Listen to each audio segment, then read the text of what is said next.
हरे कृष्ण। इस अध्याय का शीर्षक है समस्त अवतारों के स्रोत कृष्ण। तो इसके आगे हम देखेंगे अनेक अवतारों के वर्णन है, राइट। और अंत में व्यासदेव क्या लिखते हैं, एतचांशा कलह पुंसा कृष्णस्तु भगवान स्वयं इंद्रारी व्याकुलम लोकम मृडयंती युगे युगे। ये सारे अवतार हैं। जब हम बोलते हैं अवतार, तो अवतार मतलब किसके अवतार? नेचुरली क्वेश्चन आता है, अवतार मतलब किसी के तो अवतार होंगे, isn't it? So किसके अवतार हैं? भगवान कृष्ण के। समस्त अवतारों के स्रोत कृष्ण।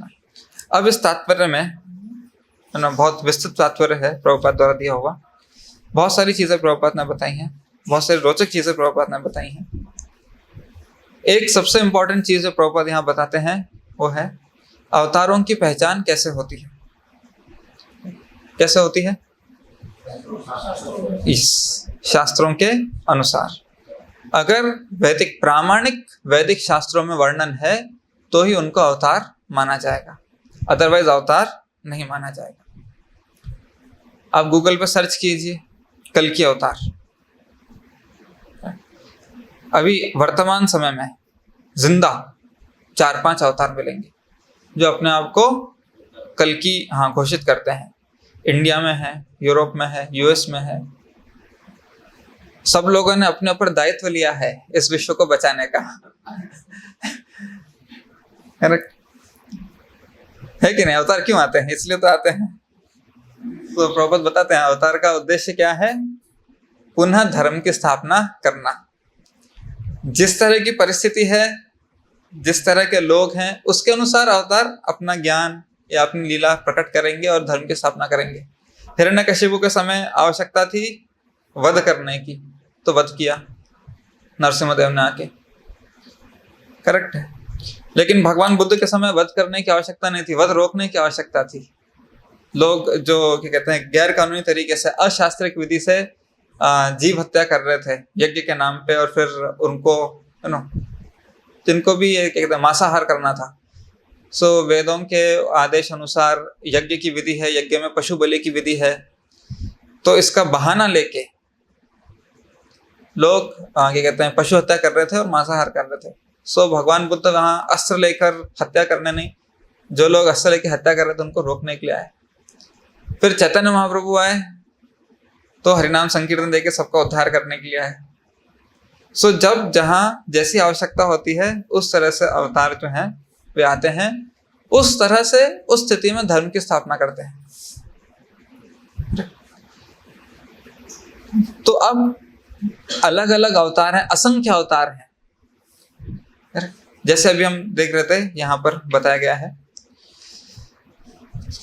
भागवतम में ही कहा गया है कि जितनी, एक सेकंड वो वर्ष देखते हैं,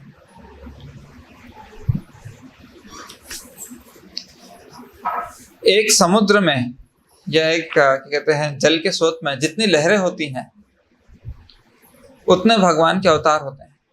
अब हम हर अवतार को याद नहीं रख सकते, करेक्ट। और सिर्फ मनुष्य योनि में नहीं, पशु योनि में, जलज योनि में, पक्षी योनि में, एवं वृक्ष योनि में भी भगवान के अवतार होते हैं उनका उद्धार करने के लिए। तो हमारे समझ के लिए, हमारी आवश्यकता के लिए जो मुख्य मुख्य अवतार हैं उनका वर्णन शास्त्रों में किया है। अब अचानक अगर कोई अवतार आ गया, आके दावा करने लगे कि हम अवतार हैं, ठीक है, हमारे शरण में आ जा, अब बहुत बड़ा रिस्क है। अगर सच में अवतार हुए और हमने अवहेलना कर दी तो, और सच में अवतार नहीं हुए और हमने शरण ले ली तो, दोनों तरफ से संकट है कि नहीं? दोनों ही अपराध हो गए। अब अवतार निकले और हमने अवहेलना कर दी, ये भी अपराध हो गया। अरे कि भाई भगवान के अवतार आए थे, साक्षात आके हमें बुला रहे थे और हमने उनको नकार दिया, तो इससे ज्यादा और दुर्भाग्यशाली कौन हो सकता है? दूसरा, ये भगवान के अवतार नहीं थे और हमने पूरी कहते हैं श्रद्धा से उनकी शरणागति ले ली। बाद में बचा लास्ट में हमारे मन, अरे ये तो अवतार नहीं थे। तो जो श्रद्धा, जो शरणागति हमें भगवान के समक्ष आगे कहते हैं प्रस्तुत करनी चाहिए थी, वो गलत जगह चली गई। तो इतना बड़ा रिस्क है। तो सेफेस्ट क्या है, सबसे सुरक्षित मार्ग क्या है? हाँ, जो अवतार दिए हैं, करेक्ट, जो अवतार दिए हैं उनका अनुसरण करना है। और ऑलरेडी यहाँ पे लिख दिया है व्यासदेव ने, समस्त अवतारों के स्रोत भगवान कृष्ण है, राइट। सो भगवान कृष्ण हमारे सामने प्रामाणिक अवतार है, साक्षात भगवान है वो, कृष्णस्तु भगवान स्वयं। जब भगवान है, उनका उपदेश है, उनका मिशन चल रहा है, उनका नाम है, सब कुछ हमारे समक्ष भगवान ने क्या कहते हैं एक आशीर्वाद के रूप में दिया हुआ है। फिर भी वो एक ललक, कुछ नया, कुछ नूतन करीबे, कुछ फैंसी चाहिए है, कुछ इंटरेस्टिंग चाहिए है। अरे सब लोग कृष्ण कह रहे हैं, हम कुछ नया ढूंढ के लाएंगे। ये है वो संकट। प्रभुपाद बोलते हैं दिस इज माया। ये एक बहुत बड़ी बीमारी है। जैसे कोई नया अवतार आ गया ऐसे मार्केट में, हो ये देखो हमें नए नए अवतार आए हैं, हम इनकी शरण ले रहे हैं। इतना बड़ा रिस्क। सबसे पहले तो शास्त्रों में वर्णन नहीं है, करेक्ट। शास्त्रों में वर्णन है अब कल की भगवान कब आएंगे, आज से 4,27,000 साल बाद। कलयुग की अवधि है 4,32,000। कलयुग के अंत में आएंगे और कलयुग के 5,000 साल बीत चुके हैं। सो 4,27,000 साल के बाद कल के अवतार आने वाले हैं। अभी सडनली 4-5 ऑलरेडी आ गए हैं। निरीक्षण करना है दुनिया की स्थिति कैसी है, isn't it? सो और लोग, उनके बहुत सारे फॉलोअर्स हैं, लेकिन कितना बड़ा संकट है उनके जीवन में। क्या है वो संकट? वो जो सोचकर अवतार की शरण ग्रहण कर रहे हैं, उनको अंत में वो फल नहीं मिलेगा, करेक्ट। उनको अंत में फल नहीं मिलेगा। एटलीस्ट अगर चलिए सबसे एक अवतार या भगवान की शरण लेने के क्या क्या वरदान मिलने चाहिए। अगर कोई भगवान की शरण ले, आधी अधूरी भी शरण ले, पूरी शरण न ले, सबसे पहले चीज नरक जाने से बचेगा। भगवत गीता में सबसे पहले भगवान ने कहा है, पहला उन्होंने जो बेनिफिट बताया उनकी शरण लेने का, दूसरे अध्याय में, वो क्या है? 40वां श्लोक, स्वल्पमपि यस्य धर्मस्य त्रायते महतो भयात्। कोई इस भक्ति के मार्ग पर, यानी भगवान की शरण के मार्ग पर, भगवान की सेवा के मार्ग पर थोड़ा भी, स्वल्पम, थोड़ा भी आगे बढ़ता है, त्रायते महतो भयात्, भयंकर, सबसे महान भयंकर भय से भी बच सकता है। ये पहला फल है। मतलब कृष्ण लोक जाना तो कृष्ण प्रेम पाना बहुत दूर की बात है। कृष्ण प्रेम प्राप्त करना सबसे पहले, अगर कोई शरण में है तो इतना ही मिल जाए। अब अगर कोई भगवान का अवतार नहीं है, इम्पोस्टर है, पाखंडी है, धोखेबाज है, अब उसकी शरण में जाएंगे। प्रभुपाद बोलते हैं अगर आपके दिल में, करेक्ट, सस्ते गुरु की आकांक्षा है। सस्ता गुरु कौन होता है या सस्ता भगवान कौन होता है? जो मन में आए वो करो, बस मुझे पैसे देते रहो, मैं मंत्र देता रहूंगा, हाँ आप भी खुश रहो, मैं भी खुश रहूं। ऐसा गुरु या ऐसा अवतार भी नरक को जाता है, क्योंकि लोगों को चीट कर रहा है, उनकी श्रद्धा से खेल रहा है, और उसके अनुयायी भी नरक को जाते हैं। वो जाए तो समझ में आता है, हम क्यों जाए? क्योंकि आपके दिल में इच्छा ऐसी है कि आपको एक सस्ता भगवान, सस्ता गुरु चाहिए है, बिना परिश्रम के आपको फल चाहिए है। सो आपके दिल में इच्छा ऐसी है, ये इच्छा में फंसा देती है। तो सबसे पहला जो सुरक्षा भगवान दे रहे हैं, वो सुरक्षा क्या दे रहे हैं?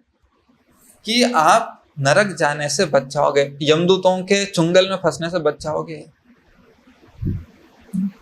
फिर आगे जीवन पवित्र होगा, योगिनः कर्म कुर्वन्ति संगम त्यक्तात्म शुद्धये। हमें इस संसार, जो भी हमारे पुराने कर्म हैं, भगवान क्या बोलते हैं कि अहम त्वाम सर्व पापेभ्यो मोक्षयिष्यामि मा शुचा। हमारे सारे पाप मिटेंगे। किसी भी धोखेबाज गुरु, यानी जो भी गुरु नहीं होते वो, या अवतार नहीं होते, वो धोखेबाज होते हैं। प्रभुपाद बोलते हैं how bogus Guru can be Guru. Bogus means is bogus, is not a गुरु, है कि नहीं? जो पाखंडी तो पाखंडी है, पाखंडी गुरु जैसा कुछ नहीं होता। वैसे ही अवतार पाखंडी है तो पाखंडी है, पाखंडी अवतार जैसा कुछ नहीं होता। वो पाखंडी अवतार है भगवान के, ऐसा कभी नहीं होता। वो एक पाखंडी है जो अपने आप को अवतार प्रस्तुत कर रहा है, जैसे पौंड्रक था, करेक्ट, ओह ये अवतार है भगवान का, लेकिन पाखंडी है, ऐसा नहीं है, वो पाखंडी है बस। सो इनके अंदर कोई शक्ति नहीं होती पाप मिटाने की, उल्टा ये अपने ऐसे कुकृत्यों से पाप कर रहे हैं, करेक्ट, वो ऐसे कुकृत्यों से पाप कर रहे हैं। अपने आप को भगवान प्रस्तुत करके लोगों की श्रद्धा के साथ खेल रहे हैं। जब हमारा मस्तक भगवान के सामने टिकना चाहिए, हमारे सारे क्या कहते हैं जो हम अर्पण करते हैं, करेक्ट, हमारी श्रद्धा, हमारी प्रार्थना, फल फूल दिया अगरबत्ती जो भी हम अर्पण करते हैं भगवान को वस्त्र श्रृंगार, आरती, अभिषेक, ये सारे हमारे अर्पण होते हैं भगवान के प्रति। शास्त्रों के हिसाब से जो कुछ भगवान को जाना चाहिए ये अपनी तरफ खींच रहे हैं। ये लोग भगवान के कॉम्पिटिटर हैं, शत्रु हैं, राइवल हैं, करेक्ट, ये अवतार नहीं है। सो ये खुद पाप कर्मों में लिप्त हैं और ऐसे लोगों की शरण में जाकर हमसे भी पाप कर्म हो रहे हैं। जो भगवान नहीं, आप उसे भगवान बोलेंगे तो अपराध होगा। तो हम तो मासूम है ना, बार बार हम ही क्यों फंस रहे हैं? वो फंसे समझ में आता है, वो लोग छल कपटी हैं, हम तो नहीं है। हम इसलिए फंस रहे हैं क्योंकि मनुष्य जीवन में ये दायित्व है, अथातो ब्रह्म जिज्ञासा। हमको मनुष्य जीवन मिला है तो हम ऐसे ही मन मर्जी से नेग्लिजेंट होकर, अज्ञानी होकर, अबोधमय होकर नहीं बढ़ सकते। मुझे पता नहीं था, मैं मासूम हूं, मैं अपनी गाड़ी चला रहा था और लाल सिग्नल पर मैंने गाड़ी आगे बढ़ा दी। Ignorance of law is no excuse. मुझे कानून नहीं पता था इसलिए मुझे माफ कर दीजिए।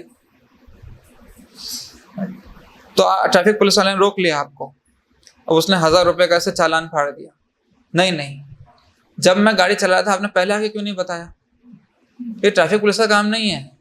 किसी ने खून कर दिया, उसको गिरफ्तार करके अदालत में खड़ा किया, जज साहब ने उसके ऊपर कुछ वो डाल दिया है, सजा 14 साल, जो भी फांसी की सजा। नहीं जज साहब आपकी गलती, जब मैं कर रहा था तब क्यों नहीं आए मुझे रोकने? तब आप कहाँ थे? अभी सजा देने के लिए तो आप आगे बढ़ रहे हो, लेकिन जब ऐसा मेरे से अपराध हो रहा था तब कहाँ थे आप? तब आके रोकना चाहिए था ना। आपकी गलती है, पुलिस वालों की गलती है, समाज की गलती है नहीं, हमारी गलती है। हम इस देश में, इस राज्य में रहते हैं, यहाँ के कानून पता होना हमारा दायित्व है। जज साहब का दायित्व, पुलिस का दायित्व नहीं है, आसपास के लोगों का दायित्व नहीं है। ये कानून सीखना हमारा दायित्व है। कोई क्रिकेट खेलने जाएगा, उसने बॉल आई, उसने हवा में उड़ा दी, सामने वाले ने कैच कर ली, नहीं पहले क्यों नहीं बताया अंपायर ने कि कैच करने से आउट होते हैं? अब आप मैदान में उतरे हो, है कि नहीं? आप मैदान में उतरे हो तो कानून सीख के उतरना है ना। सो ये मनुष्य जीवन का दायित्व है। ये जीवन भगवान ने ब्रह्म जिज्ञासा के लिए दिया है, हवा में उड़ाने के लिए नहीं दिया है। सो हम भगवान के प्रति आंसरेबल हैं, उत्तरदायी हैं कि आपने जब हमें मनुष्य जीवन दिया तो हमने सब क्या किया। वो अवतार पसंद आया, हम उनके शरण में चले गए, इसलिए दिया था? पसंद ना पसंद के लिए दिया था? नहीं। भगवद गीता में भगवान क्लियरली बोलते हैं, क्या बोलते हैं? कि क्या करना चाहिए और क्या नहीं करना चाहिए, ये शास्त्रों से सीखना है।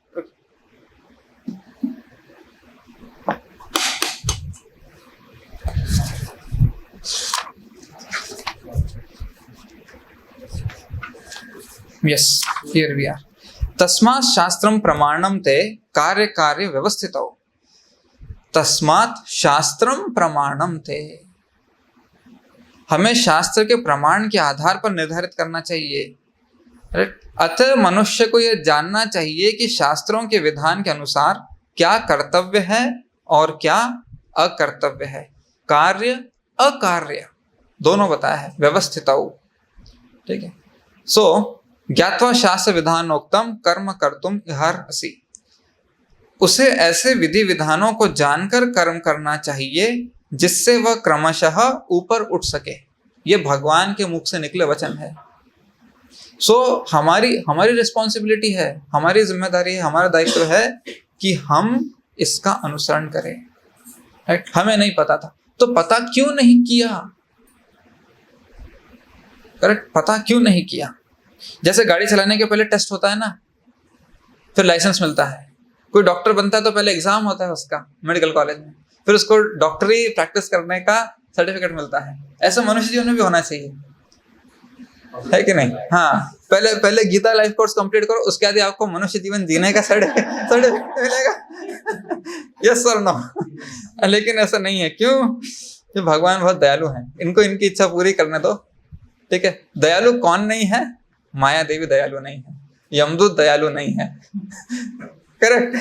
हाँ, तो वो क्वेश्चन फिर आगे देखिए, अभी भगवान ने इतना इतना तो समझाया कि शास्त्र के अनुसार कार्य करो, लेकिन जो शास्त्र के अनुसार कार्य नहीं करेंगे भगवान रोकेंगे नहीं। अगर आप शास्त्र के अनुसार कार्य नहीं करते तो भगवान रोकते नहीं है। क्या बोलते हैं भगवान? तान हम दुष्टः क्रूरान संसारेषु नराधमान।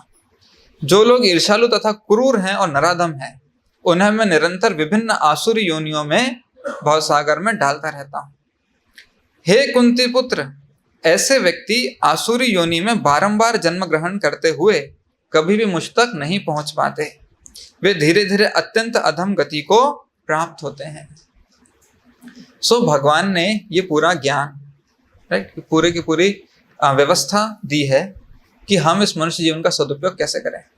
सो सबसे पहले हमने देखा भगवान का शरण ग्रहण करने से हम नरक जाने से बचते हैं। जो भगवान की शरण ग्रहण नहीं करता, भगवान बोलते हैं मैं उसे बारंबार नरक में डालता हूँ। सो सबसे पहला आश्रय लेना है शास्त्र का। शास्त्र का आश्रय लेने से 3 चीजों से हम तुरंत बचते हैं। क्या है वो 3 चीजें? काम, क्रोध तथा लोभ। ये तीनों नरक के द्वार हैं। फिर भगवान पाप मिटाते हैं, फिर भगवान उद्धार करते हैं। किस तरह उद्धार करते हैं? ददामी बुद्धि योगम तम। जब कोई भगवान की शरण ग्रहण करता है इस तरह से निष्ठा से, तो भगवान उसको बुद्धि देते हैं, ये न माम उपयांति ते, उनके पास आने की, कि किस तरह से आप मेरे पास आ सकते हो। राइट। जब कोई ऐसे क्या कहते हैं बनावटी अवतारों की शरण ग्रहण करता है, उसे ज्ञान नहीं मिलेगा। ऐसे कितने, राइट, कितने ऐसे बनावटी अवतार आते हैं जिन्हें ये भी नहीं पता कि हम शरीर नहीं आत्मा है। राइट। वो क्यों है इस संसार में? उन्हें पता है लोगों को इंद्रिय तृप्ति चाहिए है। राइट। लोगों को इंद्रिय तृप्ति चाहिए है कि इन गुरु, इन अवतार, इन बाबा के पास जाओ तो आपको पैसा मिलेगा, बीमारी ठीक हो जाएगी, रुका हुआ काम ऐसे सुचारू रूप से चलने लगेगा। किसी का कुछ अटक गया है, गवर्नमेंट में टेंडर डाला है, उसका पैसा नहीं मिल रहा, बाबा के पास जाओ, एक पुड़िया देंगे, फिर वो टेंडर वहां से क्लियर होगा, पेमेंट क्लियर होगा। लड़की की शादी नहीं हो रही है, बाबा के पास एक पुड़िया देंगे तो लड़की की शादी होने लग जाएगी। किसी का यूएस कनाडा का वीजा रखा हुआ है, बाबा के पास जाओ, एक पुड़िया देंगे। किसी को ऐसा खबर मिली इनकम टैक्स छापा पड़ने वाला है, तो बाबा उधर पुड़िया देंगे तो ऐसे बहुत सारे प्रसंग हैं जिनके लिए लोग जाते हैं। करेक्ट। ना तो बाबा को पता है हम ये शरीर नहीं आत्मा है, ना उन लोगों को पता है हमें शरीर नहीं आत्मा है। करेक्ट। और भगवान क्या बता रहे हैं? जीवन का उद्देश्य क्या है? सबसे पहला ज्ञान क्या है? इवन भगवान के पास आने का सबसे पहला ज्ञान क्या मिला अर्जुन को? तुम ये शरीर नहीं आत्मा हो। आगे भगवान बताते हैं इस आत्मा का करना क्या है। करेक्ट। इस आत्मा का करना क्या है? इस आत्मा को परमेश्वर से मिलाना। 4 अध्याय में क्या बोलते हैं? आज मैं तुम्हें वही यह प्राचीन योग यानी परमेश्वर के साथ अपने संबंध का विज्ञान कह रहा हूं। करेक्ट। जो सूर्यदेव विवस्वान ने कहा था, वो विज्ञान क्या है? हम परमेश्वर के अंश हैं। राइट। 4 अध्याय में आगे आता है हम परमेश्वर के अंश हैं और हमें परमेश्वर की सेवा में कार्य करना है। सो स्टेप बाय स्टेप भगवान ये ज्ञान दे रहे हैं। जब कोई परमेश्वर की सेवा में मत कर्म कृन मत परमो, परमेश्वर की सेवा में कार्य करता है, परमेश्वर को लक्ष्य बना के कार्य करता है, तब भगवान उसके दिल में ये ज्ञान प्रकाशित करते हैं कि उनके पास कैसे आया जाए। राइट। तो ये है भगवान की शरण लेने का वरदान, आशीर्वाद जो भगवान देते हैं। भगवान बता रहे हैं मैं उनके दिल में, मैं उनके हृदय में वास करता हूं और उनके हृदय में जो अज्ञान रूपी अंधकार है उसका निवारण करता हूं ज्ञान रूपी दीपक जला के। सो भगवान की शरण में जाने से हमें हमारा और भगवान का संबंध पता चलता है, जीवन का लक्ष्य पता चलता है। क्यों बता रहे हैं भगवान ये लक्ष्य? भगवान ये लक्ष्य इसलिए बता रहे हैं ताकि हम इस भवसागर के कष्टों से सदा के लिए मुक्त हो जाएं। ये कोई भी पाखंडी अवतार या गुरु नहीं दे सकते। जीवन के सारे कष्टों से परमानेंट रिलीफ कोई नहीं दे सकता। अब परमानेंट रिलीफ तो लास्ट में मिलेगा। अभी हमें तो तुरंत एक तत्परता है कि कुछ आशीर्वाद चाहिए, कुछ कष्ट निवारण चाहिए है, राइट। इसके लिए तो जाना पड़ेगा ना बाबा लोगों के पास, तुरंत एक पुड़िया देंगे तो फिर हमारा काम बन जाएगा। भगवान कहते नो, वो भी मैं देता हूं।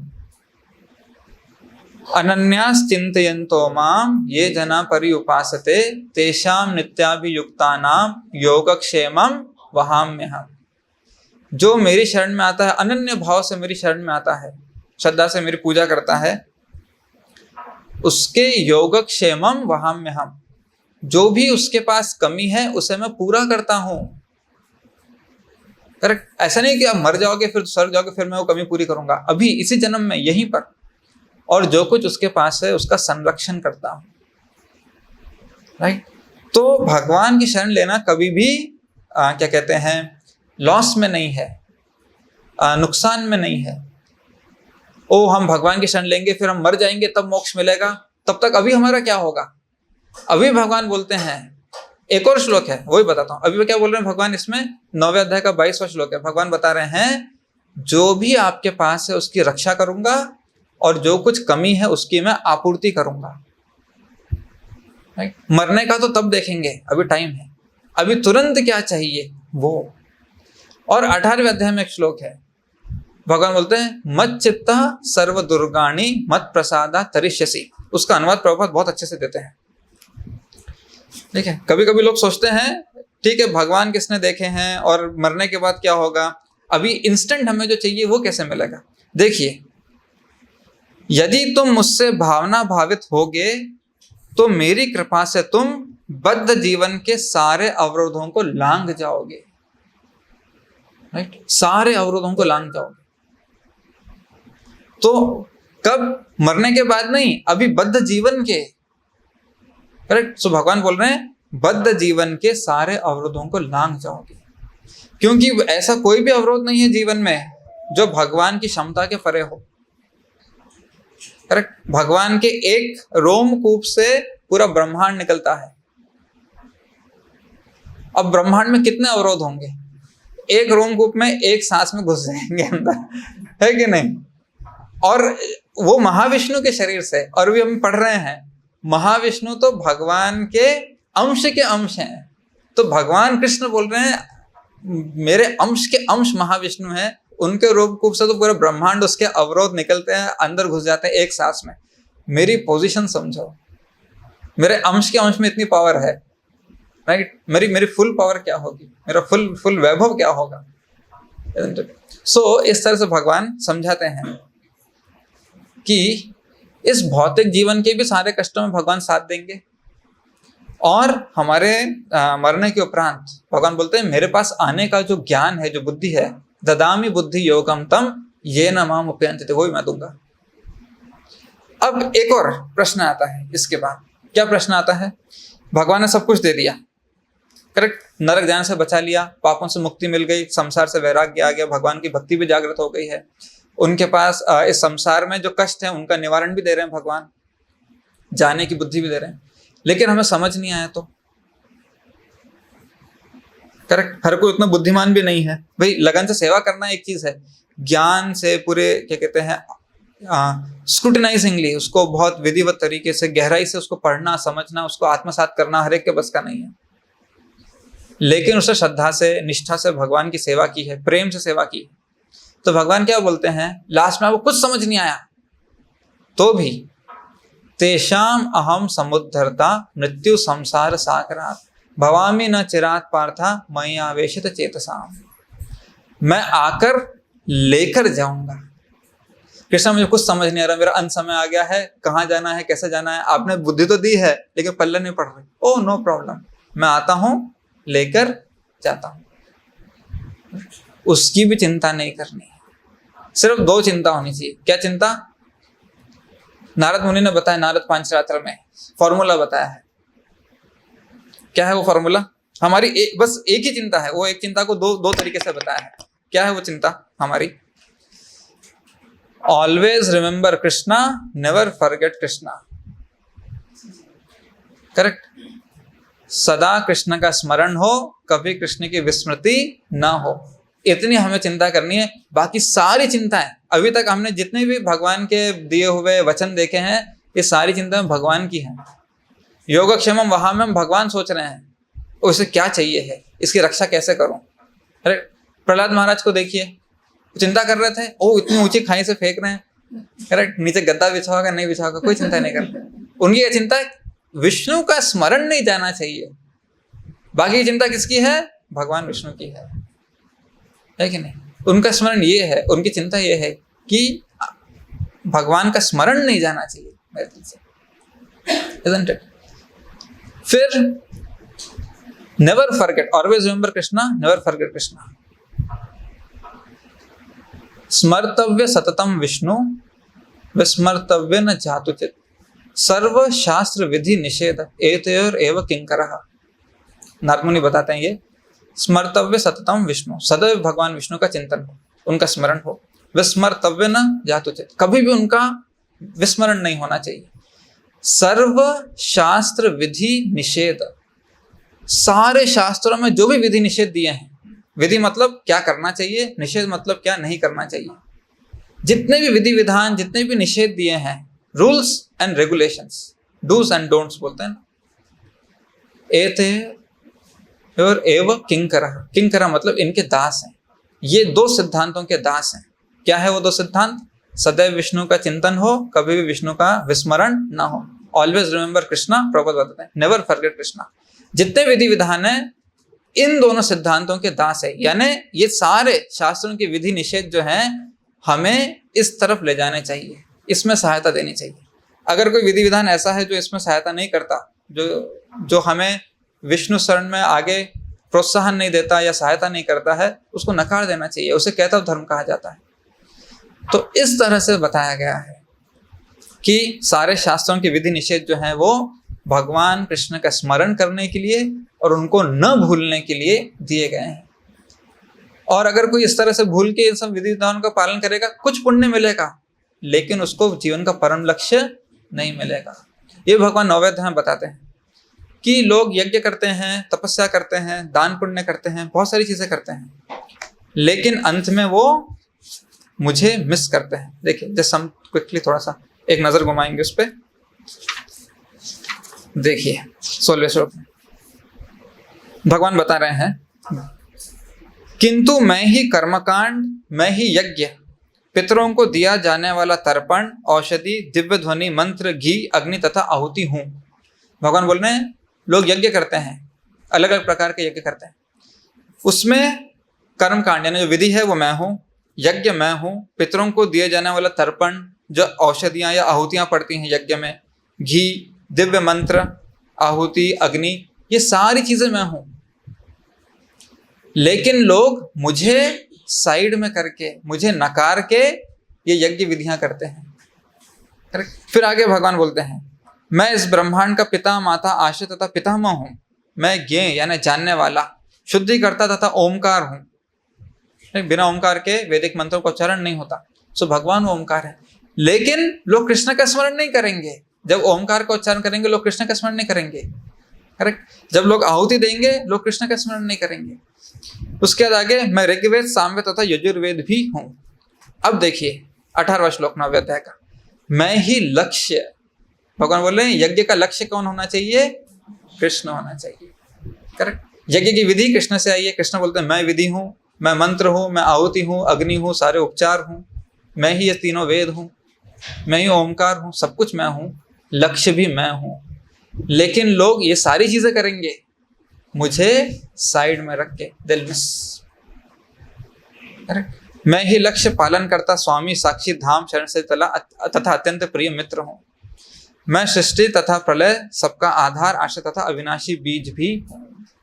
सो इस तरह भगवान बोलते हैं ये सारे शास्त्रों के विधि विधान मेरे प्राप्ति के लिए है, मुझे संतुष्ट करने के लिए हैं। लोग इनका पालन करते हैं लेकिन मुझे भूल जाते हैं। ये है सबसे बड़ा लॉस। सो हमको ये जो प्रेरणा है, जो उत्साह है हमारे जीवन में कि कुछ नया मिल जाए, कुछ नया गुरु, नया अवतार, नई विधि, कोई नया मंत्र मिल गया। प्रभु जी हमको एक नया मंत्र मिला है, लोगों को बहुत ऐसे उत्साह होता है इसका, लेकिन ये तरीका नहीं है कृष्ण को प्राप्त करने का।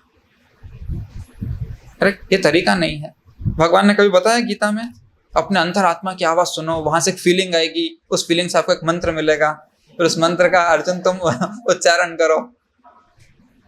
मुझे एक भी जगह बताइए जहां भगवान ने बोला हो अर्जुन अपने अंतरात्मा की आवाज सुनो और उस प्रेरणा से काम करो।